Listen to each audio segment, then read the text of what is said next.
Jane 咧曾經擔任漫畫助理，亦都自行參加同人誌本會創作。今次咧係佢首次挑戰中長篇嘅漫畫，相信阿 Jane 啦會好珍惜今次出版嘅機會。咁而家我哋就請阿 Jane 可以將你嘅名字咧貼喺你嘅封面下面啦。咁作品名字就係、世界的媽媽，公司名稱啦就係、Atelier Jane。就咁睇呢個封面啦，感覺上啦，好似一個冒險故事，因為一個背景啦，就唔係我哋平時見開嗰啲啦，而且啦，一男一女佢哋嘅行裝啦，都係充滿住呼吸人，即係準備開始一個不一樣嘅旅程，係咪咧？可唔可以同我哋分享一下呢一套《世界的媽媽》？Hello Jane。大家好，大家好。多謝咁熱情嘅介紹。咁我係 Jane 啦，可以叫我靜靜雞。靜靜雞。係冇錯。我哋靜靜雞叫你靜靜雞。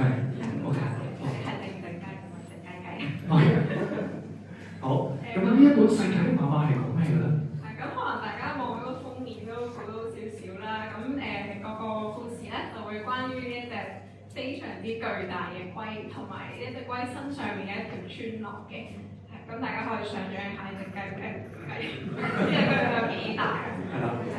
咁呢隻龜會好似一艘船咁樣啦，去帶呢一條村嘅村民去唔同嘅地方啊，可能會遇到一啲天災啊，非常之多嘢。咁個故事就會圍繞翻啲村民啦，呢一隻呢個可以操縱巨龜嘅少女，同埋一個嚟自外界嘅流浪者。咁呢一個流浪者咧就會為呢一條與世隔絕嘅村啦，去即係帶嚟一啲嘅漣漪啊。咁最後故事走向會點咧？就大家要睇翻個故事啦。多謝你嘅分享。可唔可以話俾我哋聽，你想透過呢本漫畫帶啲咩信息俾我哋嘅讀者咧？咁呢個故事就係會講翻有時候我哋可能會困住咗自己喺一個地方啊，或者一個點講咧？一個自己好熟悉嘅地方啦，咁當對其他地方有興趣嘅時候，可能好難去踏呢一步去見識一個世界。咁就希望可以為大家帶嚟啲嘅勇氣，去見識多啲嘅嘢，擴闊自己嘅眼光。Thank you， 唔該晒。多謝靜靜同我哋介紹咗。咁啊，第一頁咧佢個花名係咩啊？靜雞雞。靜靜雞、靜龜龜 ，OK， 靜靜龜係咪？好，接住落嚟介紹第二位主筆啦，佢就係梁偉嘉嘉嘉。梁偉嘉曾經主編多部漫畫作品，包括《醉拳》、《倚天屠龍記》、《我和僵屍有個約會》等等。近年來咧，亦都參與多項嘅影視作品，包括杜琪峰導演監製嘅電視劇《三名》當中咧擔任漫畫顧問。咁啊，呢次嘅作品啦，更加由佢個兒子梁思朗擔任編劇。咁啊，聽到呢個父子檔啦，值得期待啊！咁啊，喺呢一刻影完張相之後，我哋就同佢傾傾偈。佢嘅作品名字就叫做畫靈，公司名稱創意工房。嗱，睇到畫靈啦，你都估到，哇！咦，好似啲靈異作品嚟喎，係咪啦？係算係啦。係其實叫做畫靈，畫靈係幅畫嘅畫，一幅畫，名詞嚟嘅。係名詞嚟，佢有3幅畫嘅，係充滿好神秘嘅兩個畫嚟嘅。咁佢可以咧將啲人咧拉入去入邊，等佢經歷一啲好恐怖、好危險嘅事情。咁跟住咧，其實呢個就係主人公叫做阿俊熙，咁佢就係一個好氣嘅。佢竟然想躺平，好唔啱啊！咁佢媽見到你衰仔你想躺平係嘅喎。佢竟然咧安排個仔進入呢個咁危險嘅畫靈嘅境界入邊。哇！苦毒不輕㗎喎，呢個媽媽真係好狠啊！但係咧，因為佢知道佢個仔係去邊度嘅，咁唔係咁容易嘅。同埋佢仲有佢個細佬，佢媽媽嘅細佬即係舅父咧係強佢嘅，所以就等佢喺經歷咁嘅危險入邊咧做出好多選擇。咁佢知道選擇係嘅後果係點樣，佢選擇錯咗嘅咧，以後就唔開心；選擇啱嘅咧就會好啲。咁佢經歷咗之後，佢翻真係好辛苦，翻嚟完成係要，咁係有人肯定嘅一個經歷嚟嘅。哇！就咁聽已經充滿哲學啦。選擇係無論你到幾多歲都要學嘅一個課題。呢個係都係想大家讀者會睇。係啊，就算啱晚飯你選擇食乜嘢都係一個課題嚟嘅。會選擇參加，都係問題啦。但我想問多少少啊，今次同仔仔一齊合作嗰個情況係點？因為比較少聽啊，即係漫畫界嘅父子檔。有嘅，湯西橋啊。咁其實呢個好奇怪嘅經歷，除咗主角佢經歷咗畫力理解之後咧，其實我自己都經歷過一個同個仔去拗橋啊、band 橋啊、鬧交嘅經歷咯。係啊，而家經歷緊嘅，繼續經歷緊。嚟緊180日會唔會白熱化咧？我少少嘅，我少少，唔好嘈佢，等我哋講啦。但係我會聽到意見。咁其實個故事而家咧，去到我編排我已經咁係有70%都係佢嘅故事嘅。即係我想都聽到啲評審嘅評價，你試下俾佢哋啦。我咪就算我覺得有啲唔妥，我都俾佢講，我都照寫出嚟㗎，盡量寫好少少咯。我唔包佢嗰啲嘅，我覺得唔同嘅位咯。咁就希望大家睇下啲新鮮啲嘅感覺咯。好啊，多謝你。我之前嗰啲嘢。多謝你，嘉嘉。哇，感受得到一個層次，一個父愛包容，就算呢啲我都好，我都包容埋。係啦，咁漫畫裏邊我哋又睇到另一種愛嘅演繹啊。好，咁啊，接住落嚟我哋啱啱咧就講咗2套作品啦，咁啊去到第3套作品啦。咁啊呢一個作品咧，我哋而家就要公佈啦，就係許永堯筆名黑鳥。許永堯咧就係美國遊樂藝術設計科技創作，過去咧亦都有開發遊戲嘅經驗，務求啦打造獨特藝術表達同埋情感共鳴嘅體驗。今次帶嚟嘅題材啦，同醫學相關喎。作品名字就係解剖愛麗絲，公司名稱圓環面工作室。咁啊，而家我哋睇睇佢嘅封面啦，你都感覺得到有一排好奇怪嘅骨骼啦喺後面，呢個恐龍級數嘅骨骼啊。咁啊，同解剖有關。咁啊，究竟係一個點嘅故事咧？唔通呢個骨骼就係叫做愛麗絲？好，我哋先將支咪交俾黑鳥。好啊，嗱，咁啊，頭先講到啦，呢個好巨型嘅骨骼，其實咩東東嚟㗎？呢一個係佢腦內世界發生嘅事。咁其實呢個故事有雙線並行嘅，一個現實線同埋一個虛擬線。咁呢個場景就係一個虛擬線發生嘅事。OK。咁係呢個書名啦，最後都要睇，最後要知道究竟點解會改呢個名㗎啦。係解剖愛麗絲。咁啊嗱，頭先介紹裏邊咧有講到啦，就同醫學題材有關㗎。你係自己本身係讀醫嘅，定係你真係為咗呢套作品做好多研究，圍繞住醫學啊、解剖學喺度？咁我本身大學嗰陣時係讀醫療有關嘅科系，所以呢類型嘢好多都有啲順手拈來嘅感覺。你會一路畫嘅時候一路劏啲牛眼啊、嗰啲曱甴啊咁樣去幫你？咁就冇，但係都畫手術嗰陣時就開始，即係有時會思考得太多嘅嘢，好似嗰啲人嘅企位有時會諗，呢個人其實要企喺度，跟住要企喺呢度嘅，咁我咪都畫到咁嚴謹咧，跟住後邊係啦，有啲小劇場啊。OK， 咁我想透過呢套作品同我哋分享一啲乜嘢 message 啊？咁呢套作品要探討嘅題材都有好多嘅，有一個醫療嘅寫實啊，亦都有探討嘅人際關係同埋職業選擇嘅事嘅。職業選擇。係啊。OK，咁啊，即係大家可能睇呢套作品，分分鐘可能會轉行入到醫療界㗎啦。OK，thank you，多謝你，黑鳥，唔該晒。我非常之有趣啊！醫療嘅題材，本身修讀醫療就將自己嘅強項擺咗落去漫畫裏邊，咁啊話明第日如果有機會入到學校，真係生涯規劃裏邊睇呢本書啦，睇下自己啱唔啱啦。接住落嚟第4位嘅主筆，我哋要公佈嘅就係 Alice， 筆名神愛未來。Alice 為咗學習漫畫到日本留學，曾經啦就係幫日本同埋香港嘅公司設計遊戲角色。亦都有出版同人誌嘅經驗，喺香港同埋日本都有過唔同嘅獎項。而今次 Alice 帶嚟嘅作品係乜嘢呢？名字叫做《某天我拾到一隻可以改變世界的耗子》。係啦，佢有個感嘆號同埋問號喺後面㗎。咁啊，公司名稱咧就係雙聯合社。咁啊，從畫面封面我哋睇到啦，係一個少女情懷係啦，少女風嘅作品嚟嘅。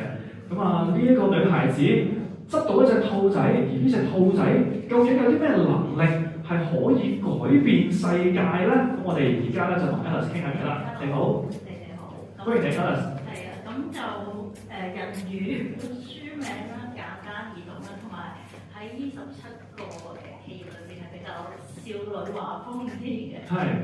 咁佢呢個就係某天執到一隻可以改變世界嘅兔子啦，咁就係我手頭上面咧呢隻叫做 Poppy 嘅兔仔，咁其實就係個女仔喺個垃圾場入邊執到嘅，咁但係當然啦，其實呢隻兔仔係屬於一個男仔嘅喎，但係個男仔點解會唔見咗佢咧？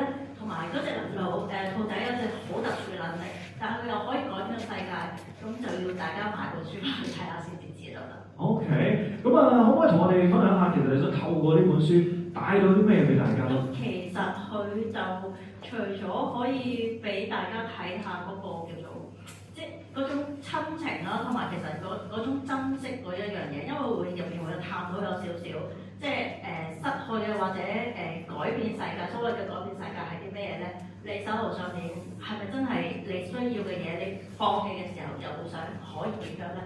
咁就裏邊會有少少探討嘅，同埋當然大家入邊嘅愛，可能有少少愛情線都係大家值得期待咁樣嘅。愛情線聽到啦，就已經係好有畫面嘅一個嚟啦。Thank you， 多謝你陳亞美娜。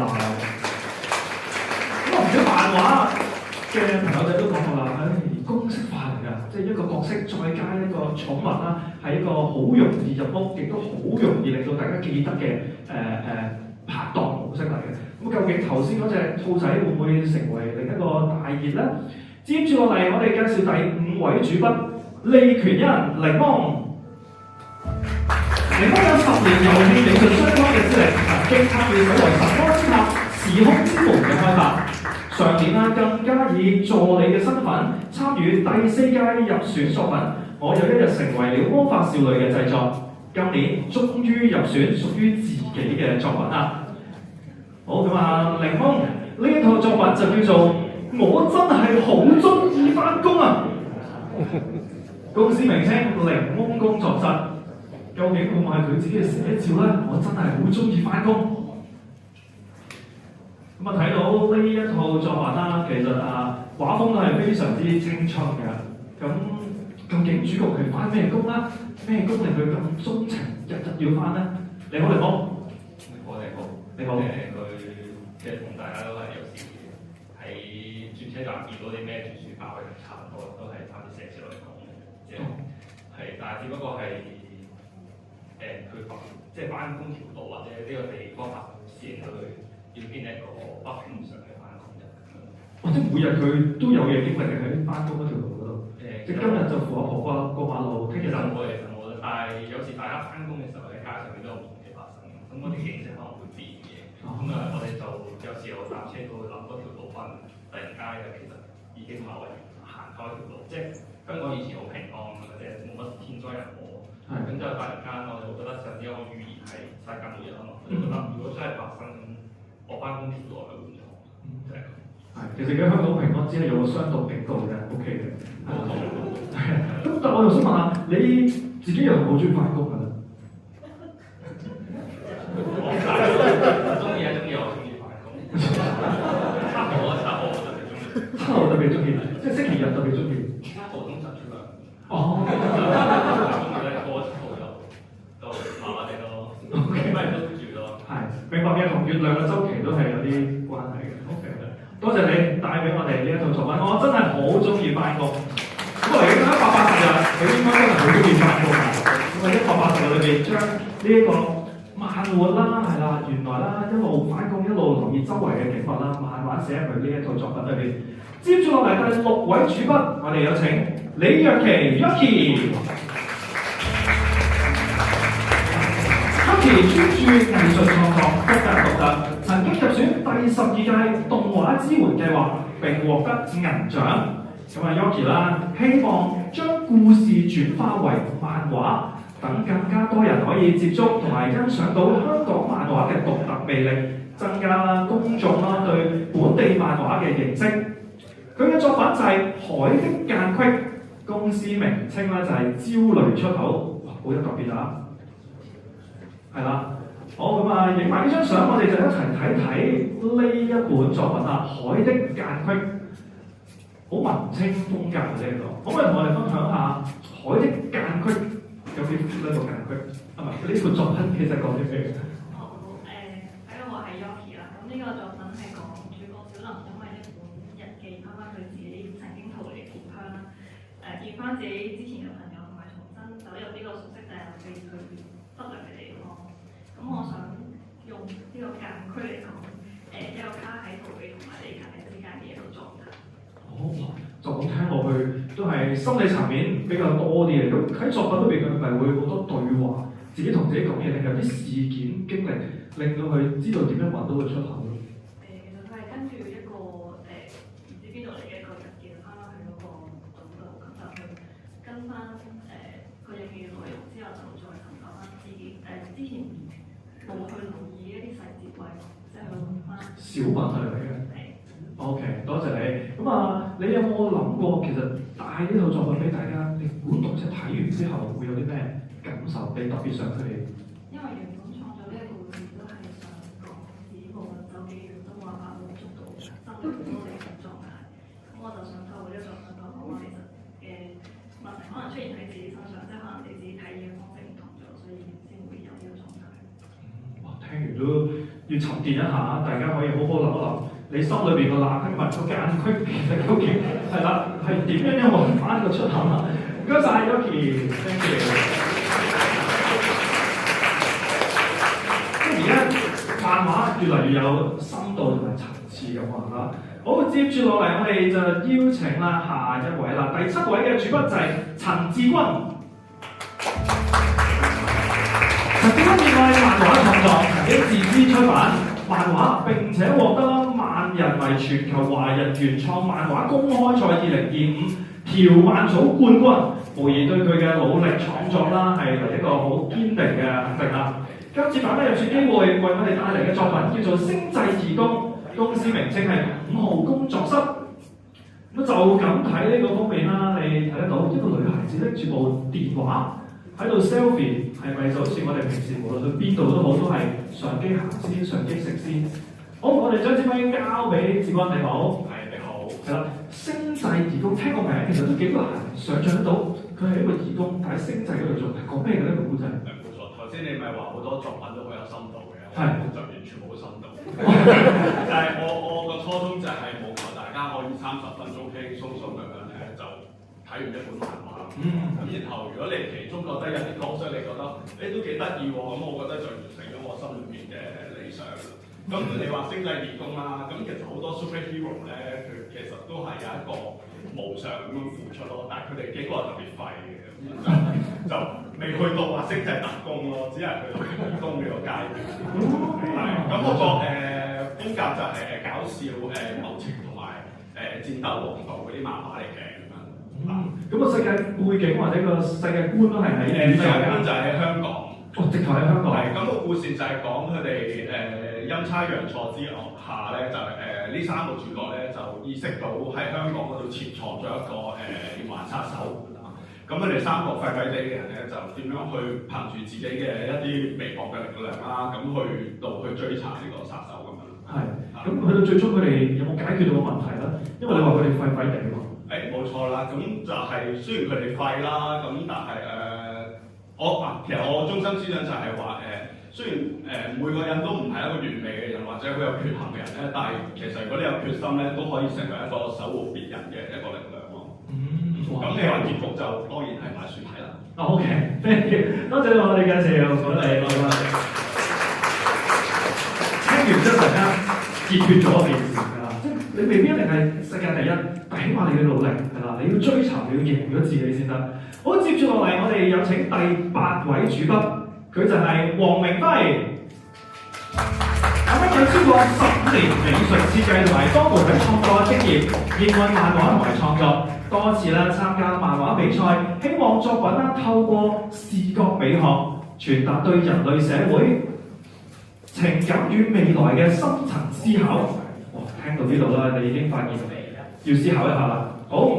佢嘅作品名稱就係《人造神的試煉》，公司名稱 Slow Production。好啦，咁啊睇到呢個封面，一個女孩子喺一個雕像前面，有個人造神的試驗，係咪同宗教有啲關係，定係一啲哲學有啲淵源咧？咁我哋而家就將支咪交俾阿冰啦。你好，你好，係啦，咁啊同我哋介紹下呢一本人造神的試驗啊。咁佢咧其實就係一個有神話色彩嘅寓言故事。哦。咁佢嘅故事咧就係發生喺一個古文明嘅時代啦。咁嗰度有一個創造之神，咁佢就將佢嘅力量咧送咗俾4個人類嘅角色。係。咁呢4個人類嘅角色咧就用咗呢個創造嘅能力咧，就去滿足自己嘅願望。咁中間就發生咗一啲矛盾同埋鬥爭。咁但係佢哋呢個時候唔知道咧，呢個其實係一個神對人嘅試驗。係呢個試驗嘅結果咧，同時關係到係呢個世界嚟嘅。哦，就咁聽個世界觀好闊啊！係啦，書名就叫人造神的試驗啦，但係裏邊係神俾人嘅試驗。係。OK， 好，咁你自己本身係咪都有呢啲研究啊？即係對於呢啲宗教啊，或者古文明啊，甚至乎神話？我對呢啲係有興趣，都有睇開嘅。同埋呢個係一個寓言故事。咁我希望喺呢個故事發生嘅事，可以套用喺套用到而家呢個時代。即係人類係得到一啲超越人類嘅能力嘅時候，應該點樣去應用啊？點樣去試用，先可以對呢個世界更加好。哇！聽完之後啦，突然之間勾起大家嘅慾望啦。唔該晒 thank you，thank you。寓言喎，用得呢兩個字，真係想揭睇下究竟個結局會係點，味道會係點咧？咁啊，再一次介紹呢一套作品《人造神的試煉》。咁接住第9位嘅漫畫家，我哋就有請鄧卓盈 Vicky。Vicky 希望可以透過用漫畫創作嚟療愈人心。曾經出版幾部同人嘅漫畫。佢借住古代王子同埋侍衛之間嘅故事，去探討人與人之間嘅關係同埋愛憎。佢嘅作品啦，就係叫做《八床之行》，公司名稱失而復得工作室。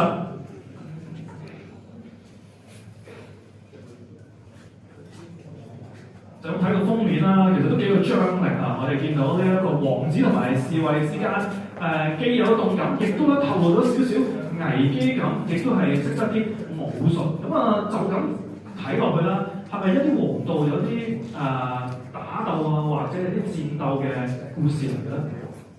其實佢都係用咗武士嘅背景啦，但係會有少少啲武打嘅，即係有嘅。不過其實主要咧係講佢哋兩個之間嗰個主角嘅基本故仔嚟嘅。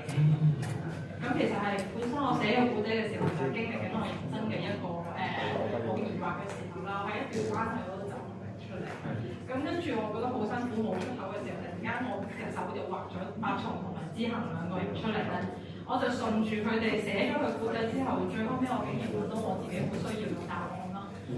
咁竟然原來即係我呢本書其實就係想講話我哋接受失去咧，其實係需要智慧嘅。而我哋要選擇去放下咧，其實係需要勇氣嘅。咁我希望啲讀者可以經歷佢哋一次呢個舒服嘅一個糾纏嘅古仔，一個古代朝廷宮鬥嘅古仔之後，都可以解開到佢哋一啲嘅心結，咁可以攞到一啲嘢走。已經有晒 tagline 啦，接受失去係需要勇氣係咪？失去係需要智慧。失去係需要智慧，係咯，我都要有多啲智慧。選擇放下先需要勇氣。選擇放少少嘢，好，我會好好地增強我嘅智慧。Thank you，唔該晒，主持。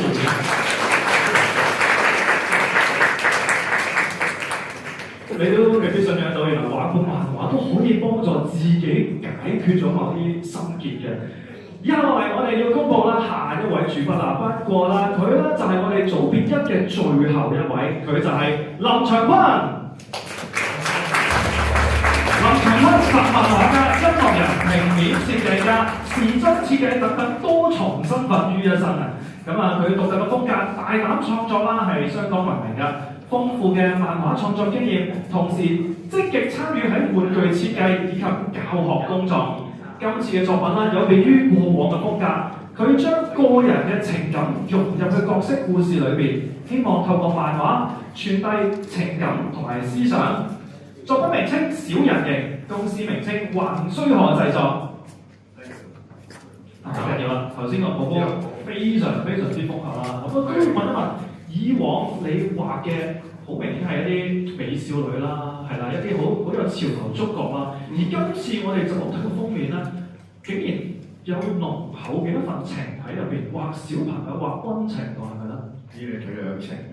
係啊，因為呢啲畫係難得㗎，即係你而家要畫翻呢啲，我覺得係好難先畫得到嘅。今次我諗係一個，即係我畫漫畫我都畫咗好多年啦，又停過一排嘅，咁一個新嘗試，亦都可以話係一啲人未發掘到我有嘅係啦另一面咯，係啊，因為其實我好早期都畫過兒童漫畫，因為我今次呢個作品都係有少少親子向同埋兒童向嚇，咁就可能呢啲對某啲頭先講有啲扭曲啦，大家睇開始子龍話齋你畫開啲美女或者一啲比較你超人啊，係啊咁樣所以今次係有少少令人意外嘅我諗。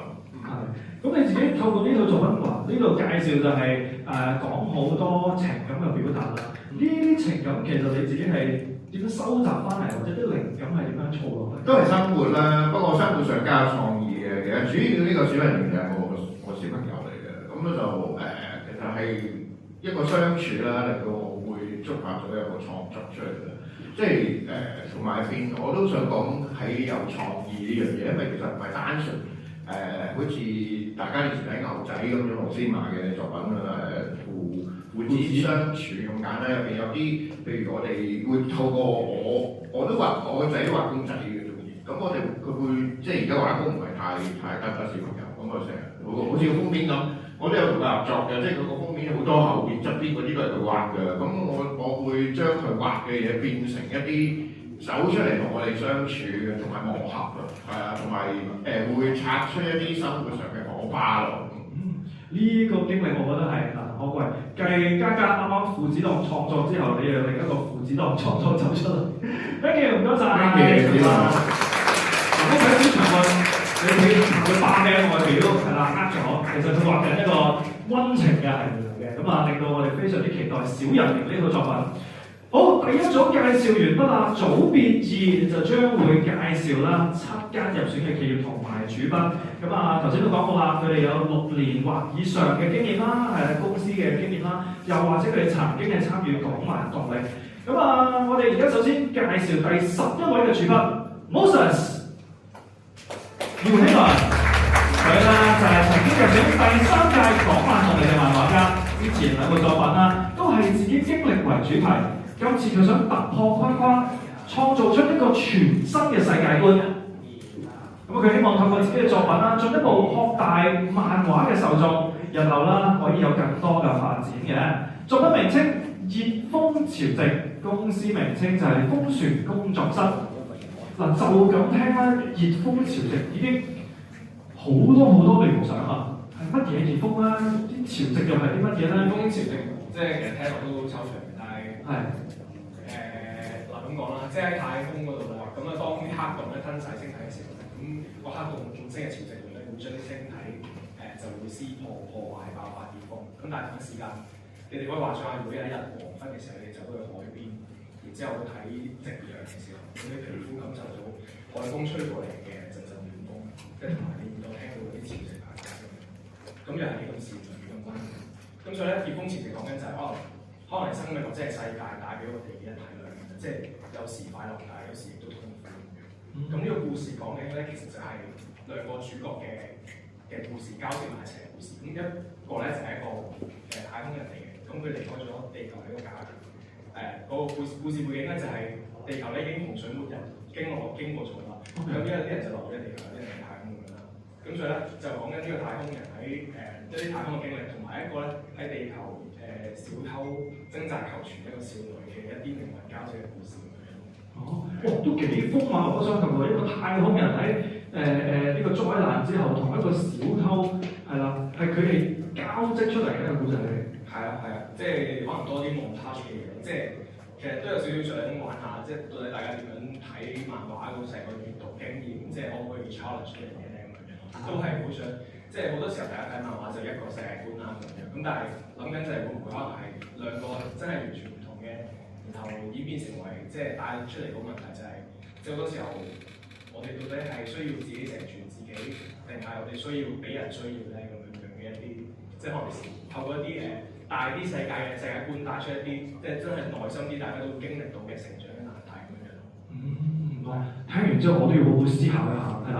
咁啊，帶俾大家呢一套作品啦，《熱風潮汐》，thank you，thank you，好嘅。係嘅，都講俾大家係啦。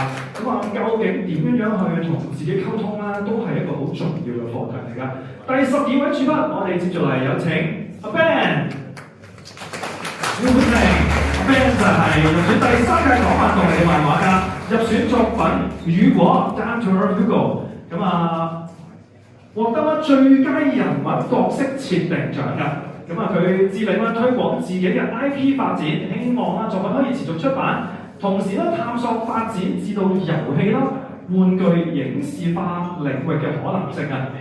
咁啊，今次嘅作品就係即興探員多年，公司名稱就係貓草漫畫創作室。咁啊，就咁睇到呢一個即興探員多年啦，你會見得到，咦未來感好重㗎喎，會唔會係 cyberpunk 啲嘅咧？定還是係 AI 向嘅咧？因為見到呢個人冇腦㗎，佢後面有隻老鼠喺度跑緊啊！究竟講咩嘅咧？阿樂 Ben， 你好 Ben， 又見面啦。係啊，呢一套即興探員多年係講咩㗎？咁佢講有個探員即興㗎。原來係咁嘅。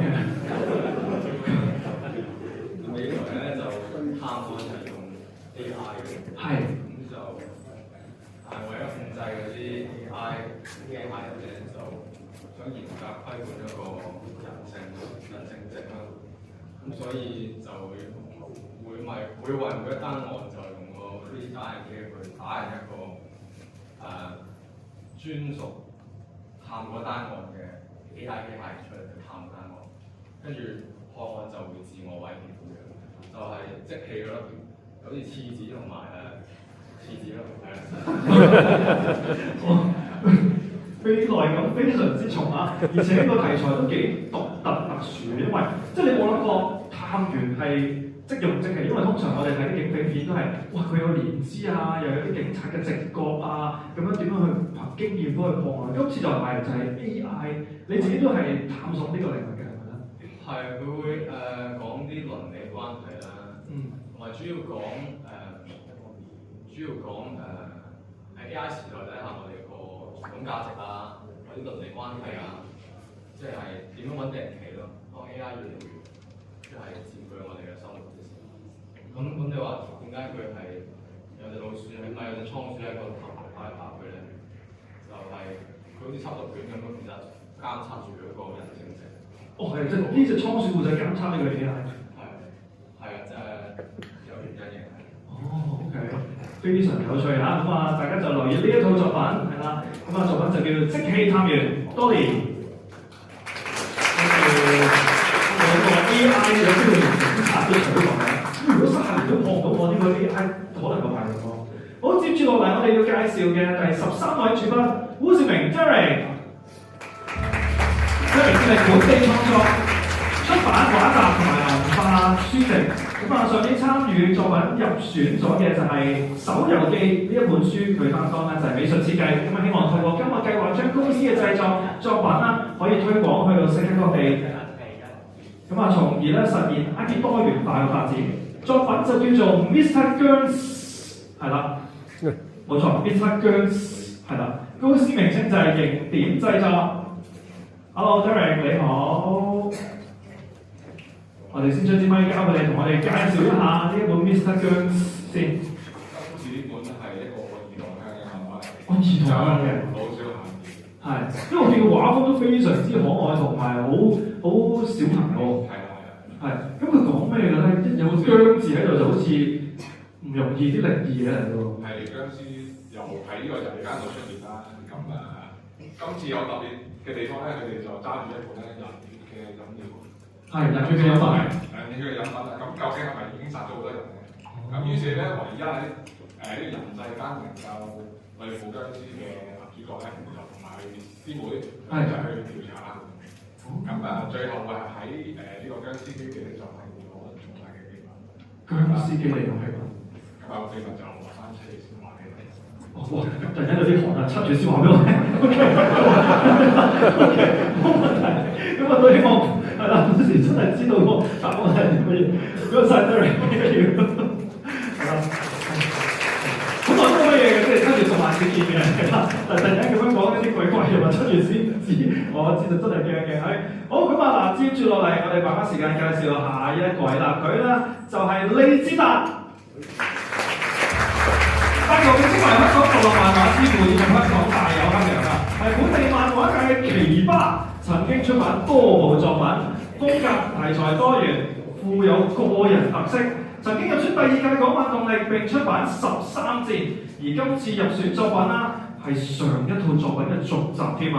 咁啊，作品名字叫做《戰30》，公司名稱係利先生漫畫月台啊！咁啊，特別要提一提啦，就係第5屆港漫動力優化組別2嘅申請資格。以往入選嘅作品啦，譬如有內地或者海外出版嘅授權啦，就可以用同一個 IP 申請計劃續寫續集。所以啦，達哥係而家唯一一部入選製作續集嘅作品。你好，達哥。係你好，達哥。今次呢一套作品係今次呢套作品係13戰嘅續集，戰30。係你係好多年前作嘅時候已經留咗伏筆啦，定係夾硬嚟嘅？夾硬嚟嘅，即係佢其實係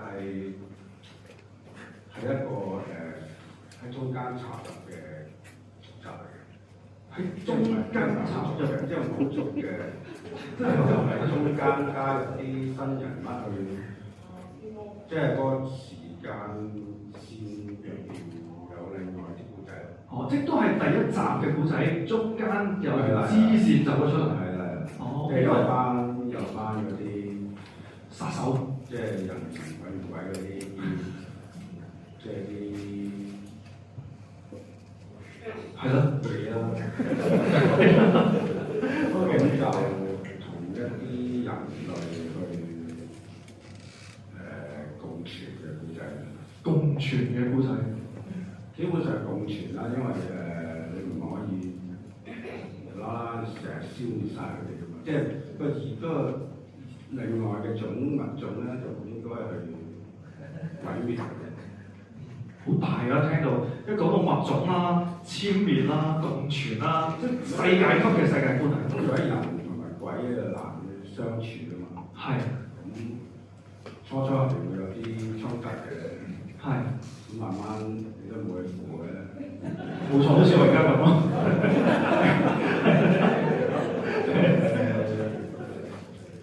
咁咯。Thank you，多謝大家。我哋嘅哇！呢套作品非常之值得期待啊！第1套作品中間可以有條支線走出嚟，生成到續集係啦，第2部㗎嘛。究竟會同裏邊即係我哋第1集嗰個角色有好多關聯咧，就要繼續收睇落去啦。接住落嚟，我哋請第15位主筆葉健烏。葉健烏咧係2019年憑作品《灰路》獲得周刊少年獎所舉辦嘅首重賞佳作獎。2023年開始喺日本 Gamma 網上平台連載作品，咁啊獲得咧210萬人次喜愛啊！咁啊而家佢帶俾大家嘅作品就係《一堂家的不良少女》，公司名稱就係格子有限公司。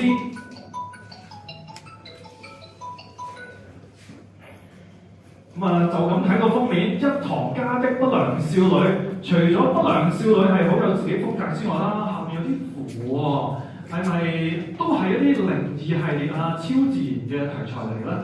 係啊，捉啲鬼咁樣啦。捉鬼嘅？係捉啲妖魔鬼怪，我叫佢做怪異。怪異。係。咁啊，作品係係講啲咩嘅？即係呢個不良少女就有能力去捉怪。佢出身於一個名門望族嘅陰陽師家庭裏邊，咁佢就一開始就犯咗一啲事，就被判極刑先。極刑。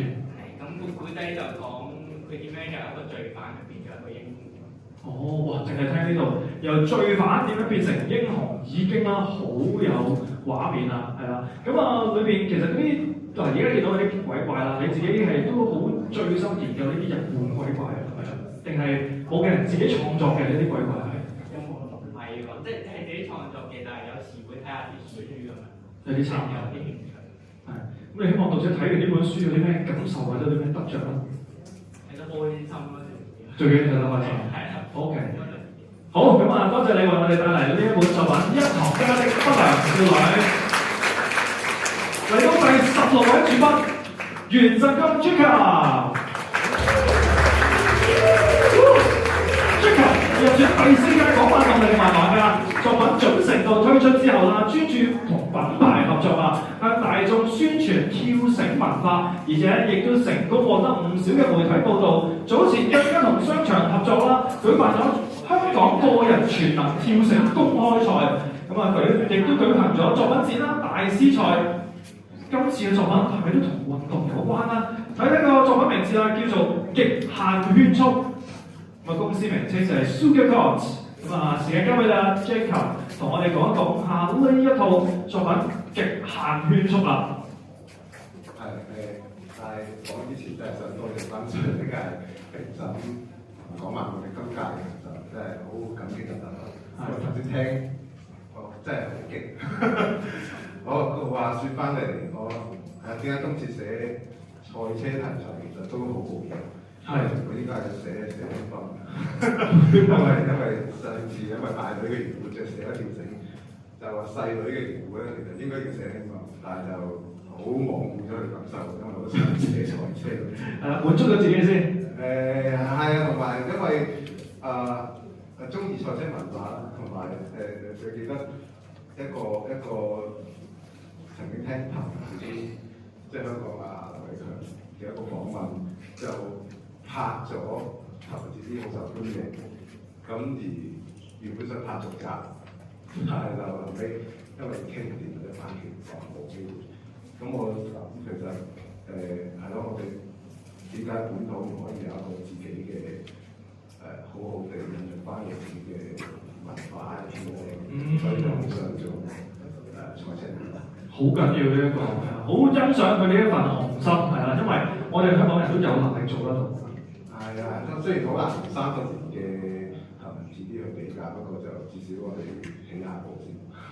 咁啊嗱，上一套作品準程度係體育作品啦，咁啊講求速度感啦，因為始終係體育作品。係啦，正想講呢樣嘢，因為即係你今次都係畫速度，而擺咗喺車上面，你自己係咪對車好有研究？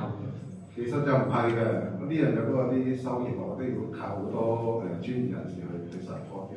但係有成日都會有諗咯，即係下我識踢足球先可以話做漫畫㗎嘛，即係咁係咯，人哋都冇俾殺咗自己喜好嘅嘢，你中意總有好多嘢可以支援你去做一套你想做嘅作品。好重要，多謝你，咩叫追求？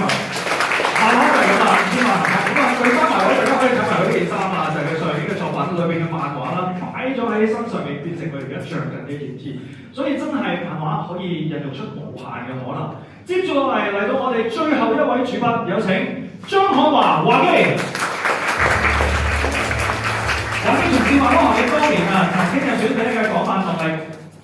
佢嘅作品《這次真的拼命了》咁啊，獲得業界同埋讀者大力支持同埋認可，咁啊亦都授權馬文啦、意大利文、英文，時隔4年，好多讀者啦都非常之期待華記再次推出作品。咁啊，而家佢帶嚟嘅作品名稱叫做《因貧窮入住凶宅，意外成了驅魔人》。公司名稱合製作所。大家好，華記，我非常之欣賞你改呢本書嘅書題，已經介紹咗本書啦。係啊，所以你可以幫我做題。聽到話好啊。你自己點解會諗到呢個題材咧？係咪因為上次即係畫嗰本真的拼命了，有個鬼喺度喎，於是就有個咁嘅諗法走出嚟。有少少我都係中意啲鬼鬼怪怪嘅嗰啲嘢咯。係。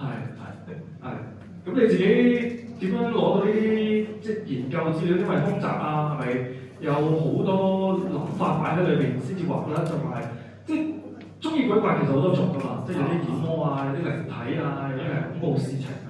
咁呢套作品係圍繞住佢。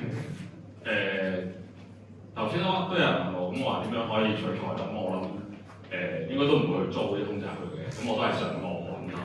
咁而家發現就因為可能揾得開始玩嘅時候咧，而家我成個手機都係空襲嘅，你都會知道俾空襲。呢個就係偉大嘅演算法。所以如果邊個想知空襲啲咧，可以問我。邊個想租空襲揾佢咯？即係唔想租空襲咧，佢可以同我講啦。啲人喺啲動有冇啲空襲嗰啲咯。咁即係其實想試下今次挑戰下一啲創作多少少，因為上次可能個作品比較多近自己啲嘅生活嘅嘢，咁今次可能試一啲想有啲搞笑啊，有啲神怪嘅，有啲動作嘅元素。OK， 咁都幾樣元素撈埋一樣，因為搞笑我諗喺呢個年代就好容易啦，好受歡迎啦。今日鬼怪同埋打鬥啦，又好似成為一個即係Formula嘅鐵三角咁樣。好，咁多謝你為我哋介紹呢一個一貧窮入住複雜意外城嘅吹波人，係嘛？其中一個 keyword 就係一貧窮呢兩個字 ，OK， 係啦，字都唔會揀複雜。好，咁我哋啱啱一口氣同大家認識咗17位主筆啦，17套作品。接住落嚟，我哋即刻就進行呢一個啟動儀式啦。我哋而家立即邀請文創產業助理專員葉敏儀女士、香港動漫畫聯會會長黃玉郎先生、港漫動力評審委員會主席馬榮成先生同埋香港動漫畫聯會副會長溫兆倫先生嚟到台前，準備為我哋進行呢一個剪彩儀式嘅。